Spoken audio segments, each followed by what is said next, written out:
Hello everyone, welcome to my channel. তো কাল ছিল পূর্ণ রথযাত্রা, যেটিকে আমরা সবাই উল্টো রথ নামেই জানি। তো সেই উপলক্ষে এই আমার শ্বশুরবাড়ির পাড়াতে আমি দেখলাম যে এবার রথ ঢুকেছে। তো আগের বার কিন্তু আমি রথ দেখিনি, কারণ বিয়ের প্রথম বছর ছিল, আমি রথ দেখিনি পাড়াতে ঢুকতে, কিন্তু এই বছর আমি রথ ঢুকতে দেখলাম। তো আমি জানতাম না যে পাড়াতে রথ এসেছে। তো আমার ননদ আমাকে ফোন করে বলল, বৌদি বাইরে বেরিয়ে আসো, দেখো আমাদের পাড়াতে রথ আসছে। তো সেই ওর কথা শুনে আমিও বেরিয়ে পড়লাম রথ দেখার জন্য। তারপরে আমি তো দেখি কত লোকের ভিড়, সবাই আনন্দ করছে। আর এই তো দেখো রাস্তাও ঝাড়ু দিচ্ছে যাতে ভগবানের রথ আসতে পারে। তো যাই হোক, পাড়াতে ভগবানকেও দর্শন করে নেওয়া হলো, এর থেকে ভালো আর কি বলো। তো এটা খুবই ভালো লাগলো যে পাড়াতেও রথটা ঢুকিয়েছে, সবাই সবার মতো করে দর্শন করছে। এদিকে পুলিশ প্রোটেকশনও ছিল যাতে কোনো ধরনের কোনো অসুবিধা না হয়। তারপরে এটা দেখো আমাদের বাড়ির সামনেও সবাই চলে এসেছে, আর অনেক লোক এসেছিলো, অনেক লোকের ভিড় ছিল, আর সবাই সবার নিজেদের মতো এসে খুবই আনন্দ করছিল। এখানে তো সব যারা এসেছিলো তারা সবাই আনন্দ করছিলই, তার সাথে সাথে আমাদের পাড়ার সব কাকিমারা তারাও বেরিয়ে গেছিলো, তারাও ঠাকুর দর্শন করছিল, তারাও কিছুটা নেচে ঠেচে নিল। যাই হোক, এটা খুবই ভালো লাগলো দেখে, সবাই ঠাকুরের নামে মত্ত হয়ে গেছিলো।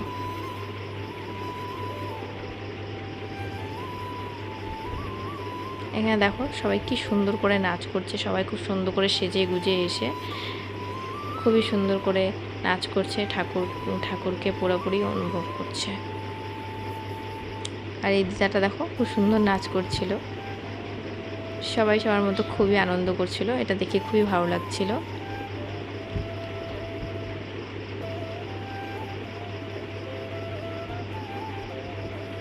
তারপরে হলো রথটি পুরোপুরি আমাদের বাড়ি অবধি আসতে পারিনি, কারণ রথটি আসতে পারিনি কারণ এখানে অনেক তার ছিল। তো সেই কারণে রথের চূড়াটা আটকে যেতে পারে, তো সেই কারণে তারা আর কোনো রিস্ক না নিয়ে তারা আবার রিটার্ন করলো।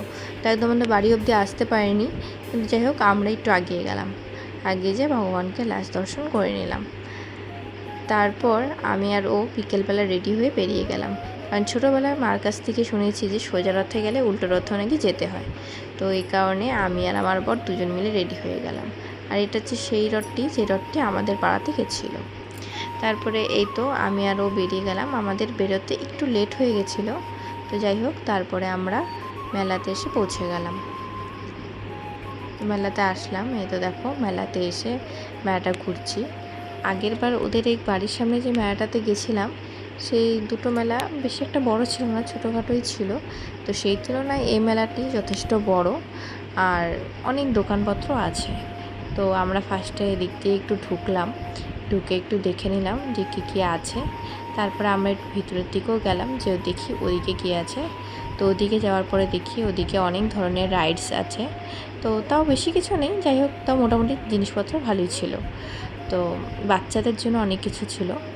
তো আর এদিকে বড়দের জন্য দুটো জিনিসই ছিল, একটা হলো ড্রাগনের মতো ট্রেনের মতো যায় সেটা, একটা হচ্ছে দোলনার মতোটা। তো আমাকে বলছিল ওটা চড়ো ট্রেনের মতোটা। তো আমি বলছি না, আমার এটা তো খাস লাগে না, একটু বোরিং লাগে, তো চলো ওটা চড়ি দোলনার মতোটা। তো বলে কি না থাক, চড়তে হবে না তাহলে। আমি বলছি থাক, যখন ওটা না চড়বো তাহলে চড়বই না। তারপরে আমরা বেরিয়ে গেলাম, আবার বেরিয়ে আবার পুরো সেটি ঘুরবো। তারপরে বললাম যে চলো ঘুরতে ঘুরতে দেখি যে রথটি কোথায় রেখেছে, সে রথটির সামনে যাব।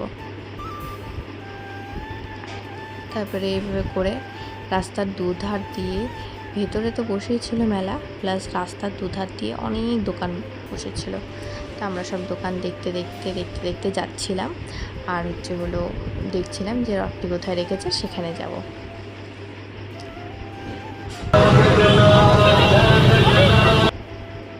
তো এবার যেখানে রথটি রেখেছে আমরা সেখানেই চলে গেলাম। ওখানে গিয়ে হয়তো দেখলাম যে, তারপরে এখানে তো আমরা এসে ঠাকুর দর্শন করে নিলাম। আর তারপরে সেখানে প্রসাদও দিচ্ছিল। তো সেখানে দেখি একজন কাকিমা সবাইকে তিলক লাগাচ্ছিল। তো আমরা সেখানে গিয়ে দুজনে তিলক লাগিয়ে নিলাম। তো তিলক পরাতে ভালোই লাগছিল, আমার খুবই ভালো লাগে এরকম ধরনের তিলক পরতে। তারপরে তো চলে আসলাম একটু এদিকে। তো আসার পরে ও বলছিল চলো জিলেপি নিই। তা আমি বলছি যে থাক, জিলিপি নিও না, কারণ জিলিপি থাকলে পরেই তো বাড়িতে সুগারের পেশেন্ট যতই না বলা হোক মিষ্টি খাবার চুপ করে হয়তো একটা খেয়েও নিতে পারে, সে কারণে জিলাপি নিয়ে নিই। তো আমার এই কটকটিগুলো খুব ভালো লাগে, তো আমি বললাম যে কিছু করে আমি আরও দুজন মিলে বেরিয়ে পড়লাম।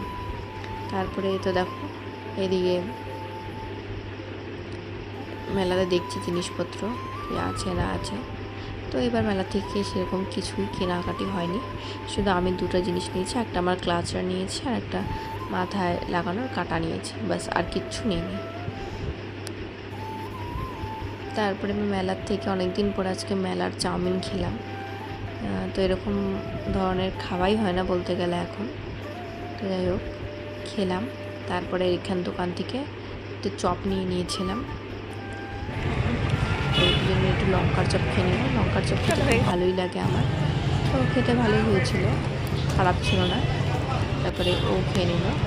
তারপরে আমরা দুজন মিলে ওখান থেকে মেলার থেকে বেরিয়ে গেলাম।